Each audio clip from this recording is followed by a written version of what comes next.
thing Donald Trump won't see his face on anytime soon, that's Time magazine, because they just announced their person of the year, and it isn't him. Instead, it's the other thing that's going to kill us all, the architects of AI. That cover photo there is inspired by a famous photo of ironworkers having lunch on the steel beam of a skyscraper. There's one slight difference. This time, you're rooting for the win. They love death. They love killing. They're the left. Stephen Colbert, with his funny group, he's got a room full of professional writers that come up with that stuff. Very sad time in America. And now, Led Zeppelin.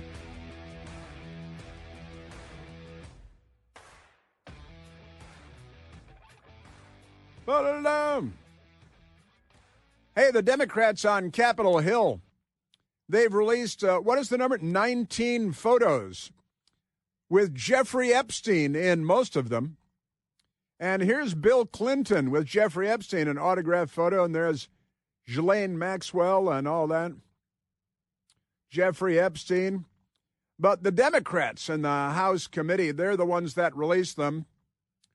And they have redacted the faces of women because that makes it look much more sinister. There's Alan Dershowitz of Harvard University and Jeffrey Epstein. There's Bill Clinton and Jeffrey Epstein. Jeffrey Epstein was a lifelong Democrat before he hanged himself in jail, and he gave lots and lots of money to Democrats, and they used the money to get elected, and they're fine with all of that. But it's the Democrats again and Jeffrey Epstein. The Trump administration and Justice Department should have released everything Jeffrey Epstein that they had in their possession on day one when this became an issue. But never mind that. This is, it's incrimination by insinuation. Hey, here's Donald Trump in the same room with Jeffrey Epstein. Therefore, Donald Trump must be corrupt.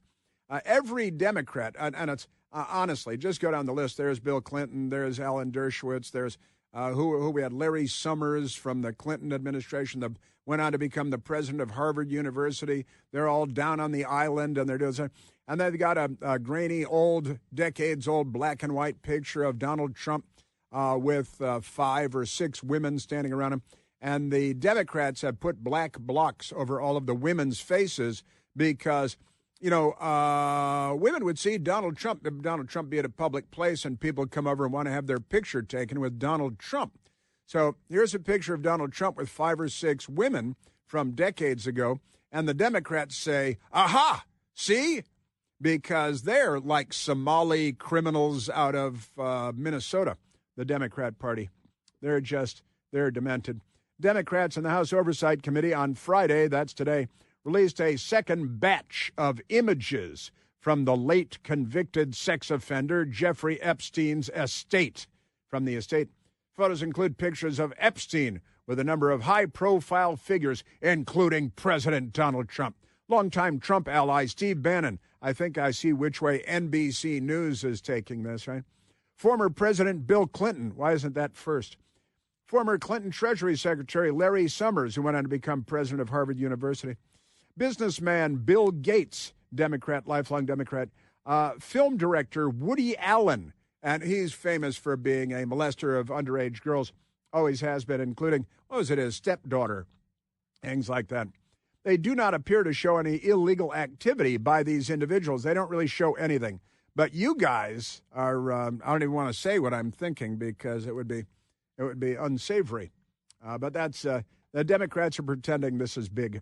This is big. Do you remember the name Kyle Rittenhouse? Kyle Rittenhouse. Everybody should remember Kyle Rittenhouse. He's, a good young man, an American, a normal person, not gender dysphoric, very normal. And you may remember that he shot 3 guys, killed 2 of them during a Democrat Party violent looting arsonist riot in, of all places, Kenosha, Wisconsin. More than 5 years ago now, in 2020. He was 17 years old at the time. And earlier in the day, he was being a community lifeguard at the swimming pool. But the Democrats showed up, and they had the child molester ex-convict out there with a gun. The Democrat Party is just, the Hells Angels are like the Kiwanis Club compared to the Democrat Party, honestly. The case of Kyle Rittenhouse, because he shot these three people, and two of them were career criminals, and one was just out of prison or a mental institution, and trying to shoot the teenager who was out there trying to save businesses from the rioters and so on. But just amazing stuff. Born in 2003, he was, and he was 17 years old when all this started. But the story broke. I guess I first saw it yesterday or day before yesterday. Kyle Rittenhouse gets married. See, that's the headline. That's in a Newsweek magazine, poses with guns in wedding pics. Well, that's because he's normal, and you people are transgender at Newsweek, but never mind that. Yeah, Kyle Rittenhouse breaks his social media silence to announce marriage as bride totes AR-15 in photos, which is a great deal of fun, and honestly, isn't there? They're at the beach, and it looks like a warm water beach, and she's a lovely young woman, and she has a lot of tattoos, but she's a lovely young woman, and she does, in this photo at least, have an AR-15 style rifle, and it's AR-15 style because it's an AR-15, and he appears to have a pistol as well. So I'm guessing they're not in the U.S. Virgin Islands at Jeffrey Epstein's island, but probably in Florida. I'm guessing probably in Florida. That's great, just looking at the photos. And remember, the Democrats tried to lynch him because they were in favor of the gun-toting child molester, insane asylum escapee who was a Democrat trying to shoot the teenager who was trying to protect property after his shift at the community swimming pool where he was the lifeguard. Gun rights activist Kyle Rittenhouse, who made national headlines for being acquitted in an August 2020 shooting that killed two men during rioting in Kenosha, Wisconsin. The Democrat Party was rioting, looting, burning, firebombing, shooting people. The Democrat Party was, in the name of the Democrat Party and their interests. But Kyle Rittenhouse made a surprise return to social media Wednesday, day before yesterday, to announce that he is married. And he's married to a woman. So the Democrats are going to hate him even more. I'm back on social media. I'm back in the fight, and I'm here to stay, the now 22-year-old wrote on X alongside two images of him and his bride, Bella. Bella. B-L-L-A. Bella. Just a wonderful name, including one in which his new wife held an AR-15. Which is fine. This is America. That's the Second Amendment right there. For a quick update, 6 months ago, I made the best decision of my life and married my best friend 6 months ago. So he sat on the photos all this time. That's great. That's great. Bella Rittenhouse, I couldn't be happier. I love you, beautiful. Isn't that wonderful? So nice. 22 years old. Huh. Good for him. Optimism. They look like a happy couple. And he's carrying her, and there's water in the background. There's a pier. There are boats nearby. Just wonderful. The then 17-year-old had brought a semi-automatic rifle and a medical kit to Kenosha. He's from Illinois, not far away, across the Wisconsin-Illinois border. And he brought the semi-automatic rifle and the medical kit to Kenosha in what he claims was an effort to protect businesses as riots broke out over the police shooting of Jacob Blake, a black man who was left paralyzed from the waist down. Attorneys from the Illinois native successfully argued that he had acted in self-defense after being confronted and attacked by all three victims. And things being what they are, there's video of all of it. And the psychopaths had the backing of the Democrat Party. Up the yin-yang. Since his acquittal, Kyle Rittenhouse has been a staunch opponent of gun control legislation. This is the New York Post I'm reading from, including advocating against so-called red flag laws that would permit weapons to be taken from people who show signs of harming themselves or others. But that's another discussion for another day. And Kyle Rittenhouse, 22 years old, he was 17 when the Democrats tried to lynch him because they were pro-rioting, pro-looting, pro-arson, pro-mayhem, and they were pro-shooting Kyle Rittenhouse when he was 17 years old because the left is here. Isn't that amazing? I'm telling you. Oh, I also want to mention today that tomorrow is Wreaths across America, or Wreaths. You can say Wreaths or Wreaths across America. And my best girl and I have done this a couple of times because Christmas is coming. And at military cemeteries across the United States of America, including Arlington National Cemetery, not far from where I am now, people gather, and the wreaths are provided, what do you call that stuff? Fir tree branches or whatever, make Christmas wreaths. And this year, National Wreaths Across America Day will be held on Saturday, December 13th. That is tomorrow, 2025.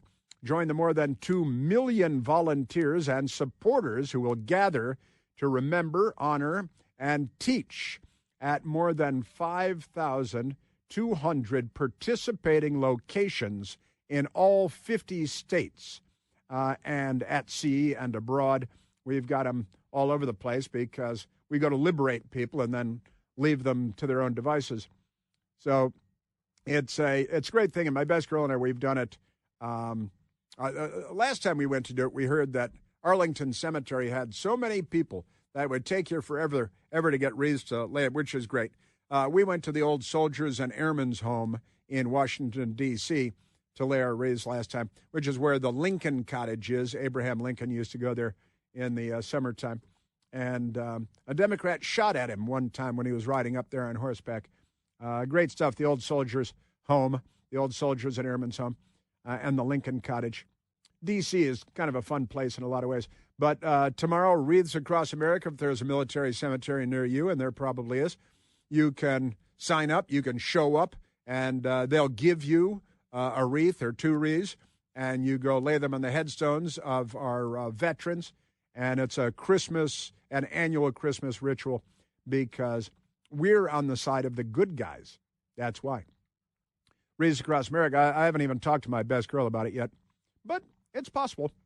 Might decide to do that tomorrow. Wreaths Across America. Sure, you bet. Isn't that great? There's kind of a wacky story out of, this is fun. President Trump pardoned a woman and in Colorado, and the Democrats in the state of Colorado are saying, you can't pardon her because she fought against election corruption. And the Democrats put her in prison. And President Trump pardoned her. And now they're saying, you can't pardon her. This is a state crime, not a federal crime. We charged her for questioning. Now, the Democrats have challenged every presidential election that they've lost in the 21st century, starting in the year 2000. They contest every election, in Georgia. Who's the governor there again? And on and on. These people. Maybe I'll fill you in on that a little bit more. Yeah, pardoning this nice lady in Colorado, Tina Peters. And the Democrats are angry. You can't pardon her. We convicted her in a state court. You can only pardon people convicted on federal crimes because they're a lynch mob on horseback with bullwhips cracking. They're the Democrat Party in the 21st century. Did you know that the all-new third-generation Eden Pure Thunderstorm air purifier is finally available to all of us, and it builds on the incredible success of the previous 2 generations, which had already earned thousands of 5-star reviews on Al Gore's amazing internet. The new Thunderstorm uses 2 technologies that studies have demonstrated help to kill up to 99.9% of bacteria floating in the air that your family breathes, viruses floating in the air that you and your family breathe. It also removes dust and pet dander and smoke and a whole lot more from the air that your family breathes in your home. And it gets rid of any stinky odor, too. The Thunderstorm will help get rid of any smelly smell, guaranteed. Odors from kitty litter boxes, trash cans, cigarette smoke, liberals, musty basements. No match for the Eden Pure Thunderstorm. And right now, because we hang out together, you can save $200 American when you get an Eden Pure Thunderstorm 3-pack for a whole home protection. You can use them as gifts, too. Put one in your basement, your teenager's room, your bedroom, your family room, any place you like to breathe clean, fresh air. Go to EdenPureDeals.com. EdenPureDeals.com. Use the discount code CHRIS3, CHRIS, and the number 3 to save $200 on 3 thunderstorms. You can thank me later. That's EdenPureDeals.com. The discount code is CHRIS3. Yes, sir. Man, oh, Manischewitz, I'm telling you. Yeah, President Trump and the pardon. Democrats are angry. They want everybody in prison. They need to build a gulag archipelago like their Soviet forebearers.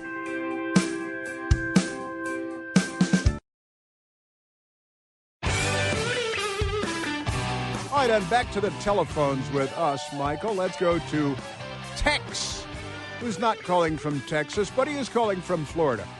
Tex, you're on the Chris Plant Show. Hey, Chris. Glad I could join you. I've been getting a little disappointed with the Republicans here lately. It was just on the news that Abril Garcia got released yet again. If we can't even hold him accountable for all of the things we know that we have proof that he did, what hope do we have for people like Comey and the Clintons and all the other people that are doing things we know they're doing? But every time we do anything against them, you're going to have some liberal judge somewhere that's going, no, you can't do that. Or, like Colorado, like you were just talking about, no, you can't do that. The Republicans have got to, get a backbone and grow a pair if they're going to have any hope of doing what needs to be done for this country. I couldn't agree more. I think you're 100% right, and I understand your frustration completely. And it's true they need to, generate a backbone and grow a pair, and they need to. They need to hire me for $1 million a day to go down there and explain to them what messaging is as a verb, and explain that everything the Democrats do is a dirty, duplicitous trick, right? And the photos they're releasing today of Jeffrey Epstein. Jeffrey Epstein was a lifelong Democrat. Jeffrey Epstein gave, I'm looking at numbers right now, $147,000 to Democrats, while he gave $18,000 to Republicans and Republican-related groups. But he's a lifelong Democrat. He's a New York liberal, and almost everybody that hung out with him and went to his island were all Democrats. And the Democrats on Capitol Hill in the House, they released 19 photos. And then we have these crooked idiot members of the House who say, oh, yeah, the other photos we have are really bad. I was, oh, yeah, and those are the ones you didn't release, right? I mean, they lie. If you ask them what they had for lunch, they'll lie to you. Ask them what time they got to work today, they'll lie to you. They'll lie to you when the truth would work better than the lie. They just lie.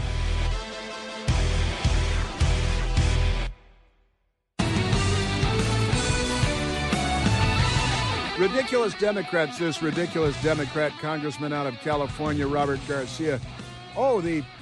You think these photos that we selectively released today after we redacted certain things, you think these are disturbing? We've got others that are really disturbing, but we didn't release those because they're psychopaths, and Robert Garcia is a pathological liar. Before we get back to that, and what else do we have here? We have, we shared with you the Kristi Noem testifying on Capitol Hill yesterday. Some fun stuff. I haven't even gotten to the 18,000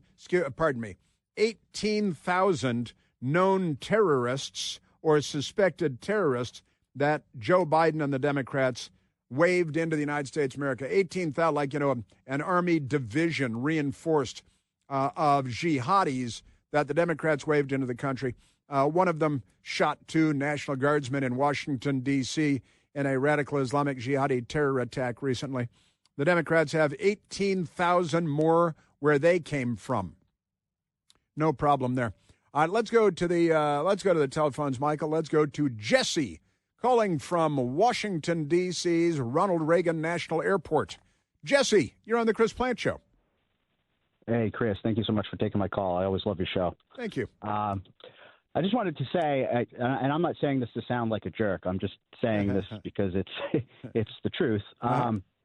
This stuff in Minneapolis goes back a long time. Just for a brief background, I joined the military in 2008, and I served until 2012. And then after 2012, I found myself working as a civilian. And in 2008, which was the tail end of W's administration, the military and the federal government was already tracking the links between terrorism and Somalis that live in Minneapolis. I mean, this isn't anything new, and it's frustrating to a lot of people, to those who have similar experiences that I do, that this is all just coming to light. Not to take any blame away from the state officials in Minnesota, but you do have to wonder, well, the federal government was aware of it. Why does our federal government keep failing us every single time? They fail us every single time.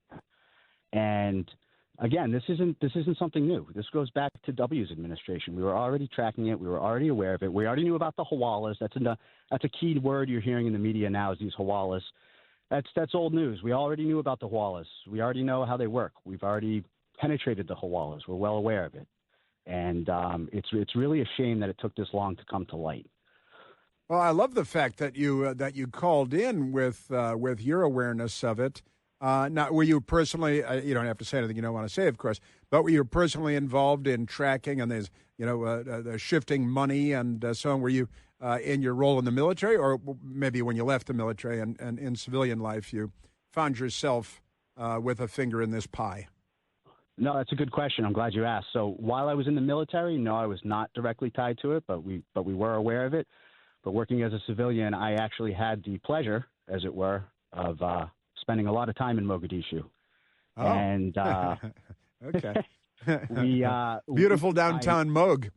Beautiful. Hey, it's a great place. It would be a great place if it wasn't so crime-ridden and so corrupt, I'll tell you. Yeah.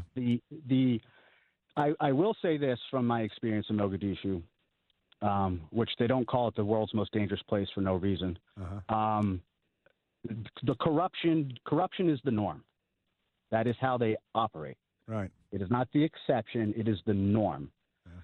That's the way the federal government works. That's the way the clans work. That's the way you get through daily life. Corruption is how they operate. If you're not corrupt, you're the one that's weird. Yeah, you're the problem. And the warlords, I mean, it's a country run by warlords. That's a clue right there. And you talked about the hawalas, and I didn't want to step on your role, but these are the money transfer networks that they've set up all over the world, right? Exactly. And they can do, and you don't need, it's not very advanced technology. You don't need a smartphone to use a hawala. You can use what we refer to as dumb phones, right? Like our old school Nokia cell phone from back in the late 80s, early 90s. You can even transfer money over using those, because all you need is a phone number. And you were aware of this when George W. Bush was still in the White House, and specifically in Minnesota and presumably Minneapolis with the Somali population. Yes, absolutely. That.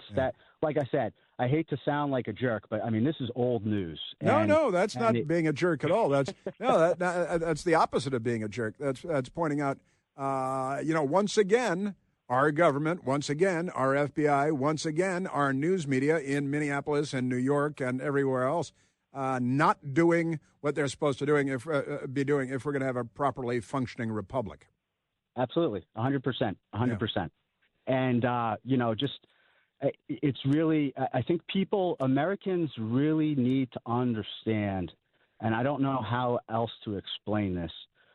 You just do yourself a favor and take an hour or two on a Saturday afternoon and just research Somalia and research Mogadishu and really spend some time reading about that place, because people get upset when Donald Trump calls it a hellhole. Guess what? It is a hellhole. Right. I've seen it myself. We could be more descriptive, but we're on the radio and we want to be polite. Exactly. Yeah. Exactly. So we'll stick with the clean and family-friendly hellhole. Yes. And that's absolutely right. And the look, we had a bad experience in Somalia. That everybody was starving, and CNN went there. I think Christiane Amanpour went there, and there was a camera crew, and there were children with distended bellies looking sad. So we had to intervene, and then we learned, of course, it was just tribal warfare that was causing, and the starvations were deliberate, And what was going on is that you remember Mohammed Farah Aidid, I'm sure you do, and you may remember Mohammed Farah Aidid's son. He was one of the big warlords. He was kind of the king warlord in Mogadishu and in Somalia at the time. And his son had come to the United States and joined the U.S. Marine Corps. And you may know this story better than I, but I think he was a sergeant in the Marine Corps during Black Hawk Down and all that. And the Marine Corps brought him in to be kind of an intermediary and so on. But he was already, Mohammed Farah Aidid's son was already in the United States enough to be able to join the Marine Corps. And the Marines were smart enough to say, well, let's put him with our guys in Somalia, in Mogadishu.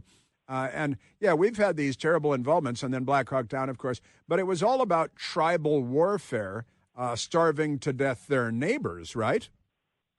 That's 100% correct. It's all in Somalia, they still actually use the term clan, but it is a tribe, right? They have these different clans / tribes. Yeah. And the clans are very important, and they run the country, and everything within the country is a power struggle between the clans.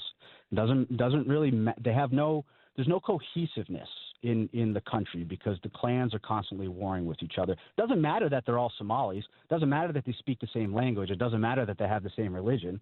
Right. What matters is what clan you come from.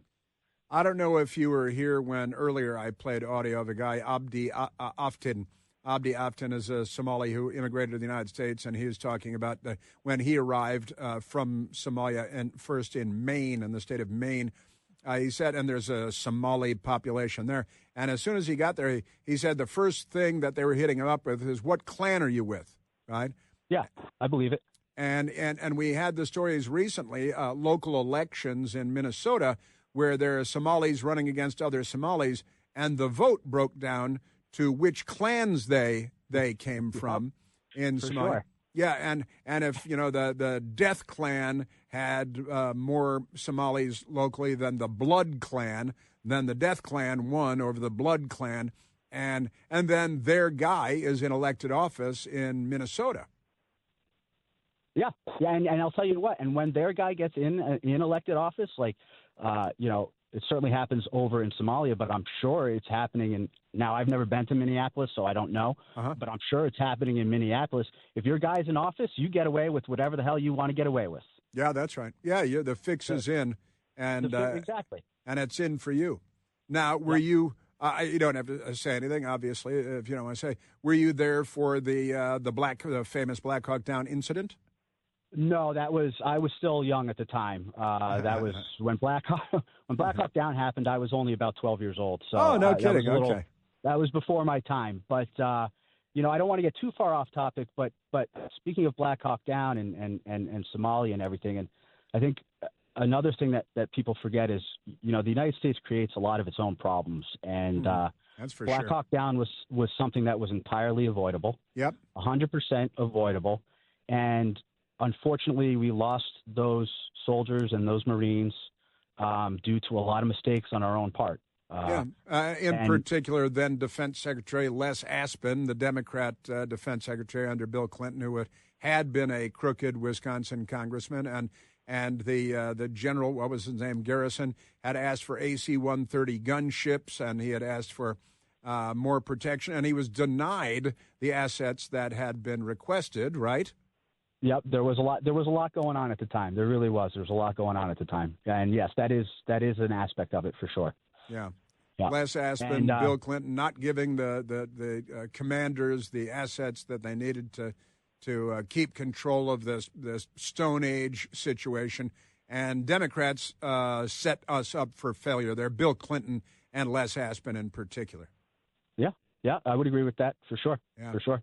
And I think another thing that Americans really have to, there's so many people that think the UN is a wonderful organization, and I know that that's not your listeners. I know most of your listeners don't feel that way, but just ask yourself, the UN has been in Mogadishu since the late 80s and early 90s. They were there for Black Hawk Down, and they've been there on a mission to Mogadishu to help the people of Mogadishu. What the hell have they accomplished in 30 years in Mogadishu? Well, what have they accomplished? You could ask that about any other location around the world as well. But look at Haiti, look at Sudan.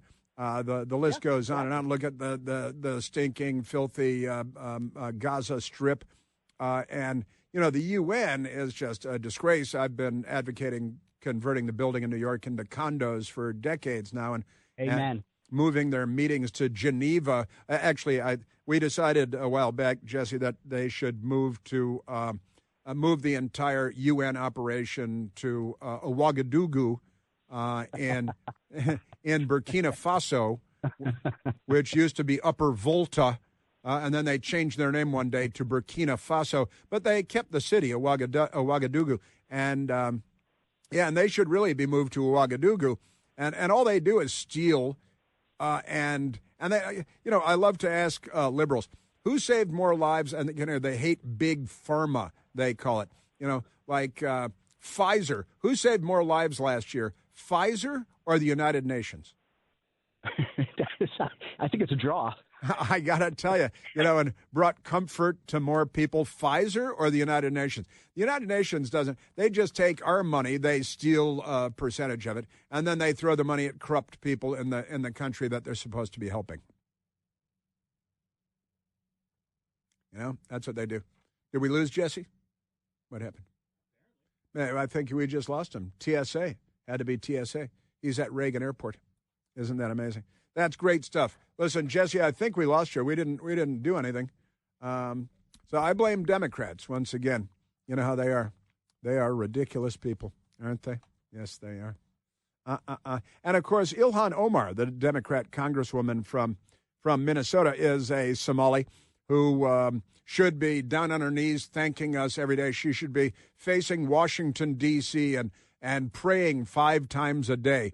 Thing is because, as I like to point out, because it's true, were it not for the United States saving her useless, filthy ass and her family, there would be black scorpions crawling over her sun-bleached bones in the windswept sands of whatever clan region of Somalia that she came from. And by the way, her father, Nur Omar Mohammed, he was a colonel in the Somali military, and he was one of the bad guys. He was part of the government that was overthrown in Somalia by the people that had had enough. The Somali Revolutionary Socialist Party was where Ilhan Omar's father resided, and he was one of the bad guys. He's a Marxist-Leninist, and he was one of the villains of the story, and that means her whole family, because you don't break ranks with the family, But that is, Ilhan Omar's family, they're the killer clan commie mob that contributed to the total destruction of the. And I like, one of the guys we had said, talking about the rebuilding of Somalia. I say rebuilding Somalia suggests that Somalia had once been built, and that's not true. It was never built in the first place. You can't rebuild something that had never been built. That's Somalia. And the Democrats are turning us into Somalia, into Venezuela, into MS-13 land. The Democrat Party is not a good American political party. Some people did something.